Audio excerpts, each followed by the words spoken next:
Good morning all of you my students and you are welcome on my channel English literature academy. और जैसा कि आप जानते हैं कि मैं आपको प्रिपरेशन करा रही हूँ यूजीसी एनटीए नेट की। अगर आपने इंग्लिश लिटरेचर से फॉर्म फिल किया है या फिर आप जेआईसी के एग्ज़ाम की प्रिपरेशन कर रहे हैं, टीजीटी पीजीटी एग्ज़ाम हमारा हो चुका है, ये हम सब अच्छे से जानते हैं।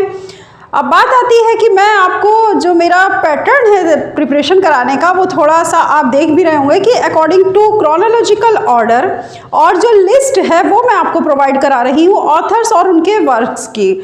और जो हमारा पीरियड्स हैं, जैसे कि हमारा Jacobean to restoration period, Chaucer to Shakespeare period हुआ है फर्स्ट ऑफ ऑल, तो उसके बाद सेकंड नंबर पर था Jacobean to restoration period and third is the Augustan age. Augustan age 18th century के आसपास को ही हम अगस्टन एज कहते हैं, जिसमें हमारे जो राइटर आए प्लस उनका जो वर्क रहा उसका डिस्कशन मैंने अपनी प्रीवियस वीडियो में किया हुआ है। अगर आप चाहें तो प्लेलिस्ट में जाकर के मेरी वीडियोज़ को चेकआउट कर सकते हैं कि उसमें मैंने अकॉर्डिंग टू पीरियड जो है वो आपको वीडियो अपलोड कर रखी है, तो ये आप मेरे चैनल को विजिट कर सकते हैं और देख सकते हैं। चलिए अब बात आती है आज की जो वीडियो है वो मेरी अगस्टन एज का सेकंड पार्ट है। अगस्टन एज का फर्स्ट पार्ट मैं अपलोड कर चुकी हूँ। सेकंड पार्ट में अब हमें देखना होगा कि सेकंड पार्ट में हमारे पास कौन कौन से ऑथर्स हैं और उनका वर्क्स क्या है। मोस्ट इंपॉर्टेंट वर्क ही मैं आपके साथ डिस्कस कर रही हूँ, जिनके ऊपर क्वेश्चंस बेस्ड होते हैं, वही वर्क आज आपके साथ डिस्कशन के तौर पर इस वीडियो में मैंने लिया हुआ है और इसी का आज हम यहाँ पर जो है एक्सप्लेनेशन करेंगे। चलिए देखते हैं आज की। अगर हम बात करें तो हमारे फर्स्ट जो 11 नंबर पे के हमारे राइटर है, 10 राइटर्स मैंने आपके अगस्टन एज के इससे जो पहली वाली वीडियो थी वो उसमें डिस्कस कर दिए थे। आज 11 नंबर से चला है, तो 11 number Richard Sheridan 1751 and 1716 was the period of him. तो ये पीरियड इनका था और आप ये समझिए कि हमें याद करना है, पढ़ना है इनके अकॉर्डिंग टू पीरियड के अनुसार, मतलब जो भी हमारा पीरियड है, जो भी हमारा राइटर है, उसे हम उसके पीरियड के हिसाब से ही स्टडी करेंगे ताकि हमारा क्रोनोलॉजिकल ऑर्डर भी सही रहे। रिचर्ड शेरिडॉन 1751 टू 1716 इनका मोस्ट इंपॉर्टेंट वर्क है the reverse and the second was the school for scandal and third the critic and plus next work है इनका द ड्यूना। इस तरह करके इनके 4 वर्क्स हैं जो मैंने यहाँ पर रखे हैं और ये 4 वर्क्स ही इनके मोस्ट इंपॉर्टेंट हैं। First of all the rivals, second is the school for scandal, third is the critic and the fourth is the duenna. ये आपको याद रखना है और इसी को आपको जो है थोड़ा सा फोकस करते हुए चलना है। नेक्स्ट राइटर हमारे इसी में आते हैं आप विलियम काउपर। विलियम काउपर की बात करें तो 1731 से 1716 तक इनका टाइम पीरियड रहा। इनका वर्क मोस्ट इंपॉर्टेंट कौन सा है वो हमें देखना है। The work was first of all the task, second is the on the receipt of my mother, picture out of Norfolk and the castaway. ये इनका सेकेंड वर्क है, ये इनका वर्क है और ये मोस्ट इंपॉर्टेंट वर्क है। First of all आप समझ लीजिए द टास्क है, second is the on the receipt of my mother है, पिक्चर आउट ऑफ नॉरफॉक है एंड द नेक्स्ट द कस्टावे है। ठीक है, इस तरह से करके आपको इसको याद रखना है। नेक्स्ट नंबर पे आते हैं हमारे विलियम ब्लैक। विलियम ब्लैक की बात करें तो टाइम पीरियड वॉज द 1757, इनका टाइम पीरियड रहा 1757 टू 1827 टू 1827। इस तरह से आपको समझना है। विलियम ब्लैक 1757 टू 1827 इनका work most important the Book of Thel, the French Revolution, Political sketches and the next is songs of Innocence and of Experience. ये इनका पूरा वर्क है। प्लस प्लस का मीनिंग है कि नेक्स्ट वर्क स्टार्ट हो चुका है, इसको आप ध्यान रखिएगा। प्लस का मतलब है नेक्स्ट वर्क, यानी कि the Book of Thel, the French Revolution, Political Sketches plus Songs of Innocence and of Experience. ये इनका वर्क था सारा विलियम ब्लैक का। 1757 to the 1827 was the period of him. Number 14 पर आते हैं हमारे डैनियल डीफो। डैनियल डीफो का time period was the 1661 to 1731। 1661 से 1731 तक डैनियल डीफो रहे। इनका मोस्ट इंपॉर्टेंट वर्क क्या है ये हमें देखना होगा। इनका मोस्ट इंपॉर्टेंट वर्क है the shortest way with disinterest. देखिए the shortest way with disinterest and number next the review and next है journal of the plague year. Robinson Crusoe most important novel, आपने देखा होगा रॉबिन्सन क्रूसो एक बहुत अच्छा novel है, इसको आप पढ़िएगा। मतलब एक अगर देखें तो लाइफ की डिज़ायर जो है उसके ऊपर बहुत, और एक इनकरेजमेंट है इसके अंदर इस स्टोरी में। तो अगर आपने नहीं पढ़ा है तो इसको पढ़िएगा, ये बहुत अच्छा नॉवेल है डैनियल डिफो का रॉबिन्सन क्रूसो। नेक्स्ट है further reflections and the next is serious reflection of Robinson Crusoe and the next work was the Captain Singleton, Moll Flanders next work and the next work Colonel Jack and last is the Roxana. इस तरह करके ये इनका most important work है। और Daniel डिफो वैसे भी हमारे एक मोस्ट इंपॉर्टेंट राइटर हैं जिनका अगर हम देखें तो थोड़ा सा पार्ट जो है वो हमें टीजीटी पीजीटी में भी हमें पढ़ना ज़रूरी हो गया था, ज़रूरी हो जाता है जब हम उसकी प्रिपरेशन करते हैं। और जीआईसी के लिए भी ये मोस्ट इंपॉर्टेंट है डैनियल डिफो। और यूजीसी एनटीए नेट के अकॉर्डिंग भी इनके सिलेबस के अगर हम देखें अपने नेट के सिलेबस के अकॉर्डिंग भी ये राइटर जो है हमारे लिए वो बहुत ही famous writer, most important writer हैं। तो इनको थोड़ा ज़्यादा फोकस कर लीजिएगा, ठीक है। चलिए एक बार फिर से देखते हैं। Daniel डिफो 1661 to 1731 was the period of him and the work was the shortest way with the dissenters. Next work the review and the next journal of the plague year and the next Robinson Crusoe and the next work further reflections and the next serious reflection of Robinson Crusoe and the next Captain Sigleton and the next Moll Flanders and the next Colonel Jack and the last Rexona। इस तरह करके आपको इनको याद करना है। Most famous इनका जो है ये वर्क है जो यहाँ पर आपको लिखा हुआ मिलेगा, ठीक है।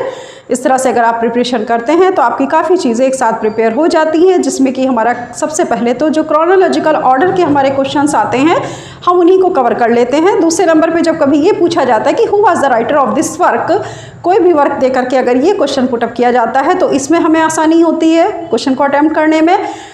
और प्लस जो मैचिंग आ जाते हैं कभी कभी वर्क का सीक्वेंस लगाने के लिए या अकॉर्डिंग टू ईयर, इस तरह से भी मैचिंग पूछ लिया जाता है तो उसमें बड़ी आसानी हो जाती है। इसलिए ज़रूरी हो जाता है कि हम इस तरह की लिस्ट को प्रिपेयर करें अगर हम वाकई इंग्लिश लिटरेचर से प्रिपरेशन कर रहे हैं। चलिए नेक्स्ट देखते हैं। नेक्स्ट राइटर हमारे पास हैं Samuel Richardson. Samuel Richardson 1689 to 1761 time period was of him.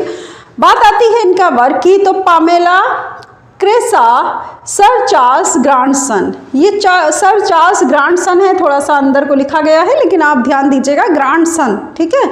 Sir Charles Grandison. 3 most important work Pamela, Clarissa, Sir Charles Grandison. There were work of Samuel Richardson, ठीक है। Is that clear. 16 पर आते हैं Henry Fielding. Henry Fielding time period was the 1707 to 1764. 1707 to 1764 was the period of Henry Fielding. Work Voyage to Lisbon, Joseph Andrews plus Tom Jones and plus Amelia Voyage, देखिए Voyage to Lisbon, Joseph Andrews, Tom Jones and Amelia, ये इनका most important work है। इस तरह से आप इसको ज़रूर याद रखेंगे। ये है हमारे पास हेनरी फील्डिंग जिनको अक्सर पूछा जाता है। नंबर 7 पर आते हैं हमारे Lawrence eastern. Lawrence eastern time period was the 1713 to 1768। इस बीच में कौन रहा ये रहे हमारे लॉरेंस ईस्टर्न। ट्विस्ट वैसे बहुत ज़्यादा इंपॉर्टेंट नहीं है लेकिन फिर भी अगस्टन एज के राइटर हैं और कभी कभी पूछ लिया जाता है। कभी कभी इनके जो क्वेश्चन है वो रेयर केसेस में देखने को मिले हैं, बहुत ज़्यादा रिपीट नहीं है, ये भी मैं बता दूं, ठीक है। तो टेरिस्ट्रम शैंडी प्लस ए सेंटिमेंटल जर्नी, ये जर्नी इसी के साथ में ऐड है, ध्यान दीजिएगा। ए सेंटिमेंटल जर्नी स्पेस ना होने की वजह से इस तरह से लिखा गया है, ठीक है। चलिए ये हुआ आपका। अब बात आती है Horace Walpole 1717 to 1797। Horace Walpole writer was the Augustan age और पीरियड की बात करें तो 1717 to 1797। The castle of Otranto, इनका एक ही मोस्ट इंपॉर्टेंट वर्क है द कास्टल ऑफ ऑटरेंटो, जिस पे आपको फोकस करना है। Next writer William Beckford. William Beckford time period was the 1759 1844। William Beckford इसका इनका नाम था और इनका टाइम पीरियड ये रहा 1759 1844 तक। और इनके पास जो इनका वर्क मोस्ट इंपॉर्टेंट देखने को मिलता है वो है the history of caliph Vathek, the history of caliph Vathek. इस तरह करके आप इसको पढ़ेंगे या याद रखेंगे। नेक्स्ट आता है आपका Matthew George Lewis. Matthew George Lewis 1775 to 1818 तक रहे। इनका there are the two most important work, Monk and plus Bravo of Venice, Monk plus Bravo of Venice. इस तरह से करके आप याद रखेंगे कि ये जो टू वर्क्स है ये है आपका मैथ्यू जॉर्ज लुइस का।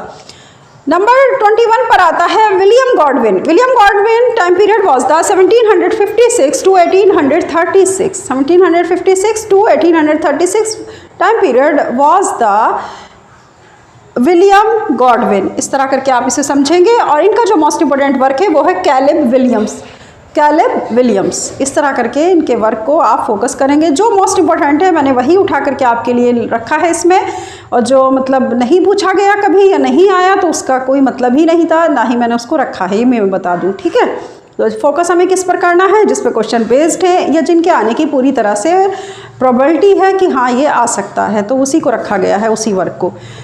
नेक्स्ट आता है George Crabbe. George Crabbe 1754 to 1832 time period was of him.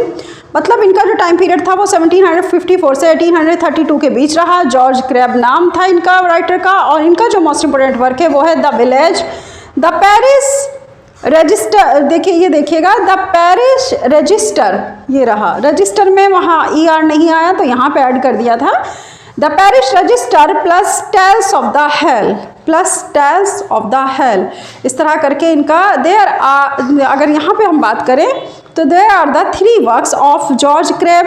George Crabbe time period was the 1754 to 1832। इस तरह से अगर आप जो है इसको पढ़ेंगे और समझेंगे, और जिस तरह मैं आपको वीडियोज़ अपलोड कर रही हूँ according to list, according to syllabus और लिस्ट के हिसाब से, और एक लिस्ट बना करके मैंने आपके सामने सभी पीरियड जो भी मैंने डिस्कस किए हैं उसमें उनके ऑथर्स प्लस उनका वर्क्स वो सब डिस्कस किया है, लिस्ट के अकॉर्डिंग, ईयर के अकॉर्डिंग और उनके वर्क के अकॉर्डिंग। तो आप इस तरह करके अगर पढ़ते हैं तो बहुत सारी चीज़ें आपकी बहुत छोटी सी वीडियो में ही कवर हो जाती हैं, ये भी मैं आपको बता दूँ।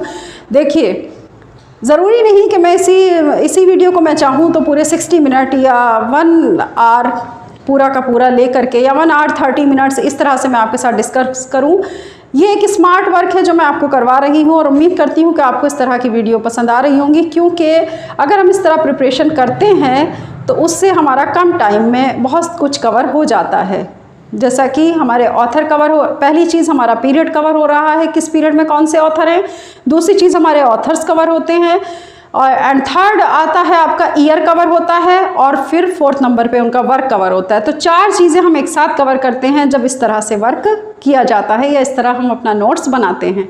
चलिए नेक्स्ट वीडियो फिर और एक नए पीरियड के साथ, एक नए मतलब जो एज आई है उसको लेकर के मैं आपके सामने जो है यहाँ पर प्रेजेंट होंगी, और उसका डिस्कशन करेंगे हम, उसके ऑथर्स और उसके वर्क्स का और उनके वर्क्स का मतलब, और इसी तरह से हम अपनी प्रिपरेशन को कंप्लीट करेंगे।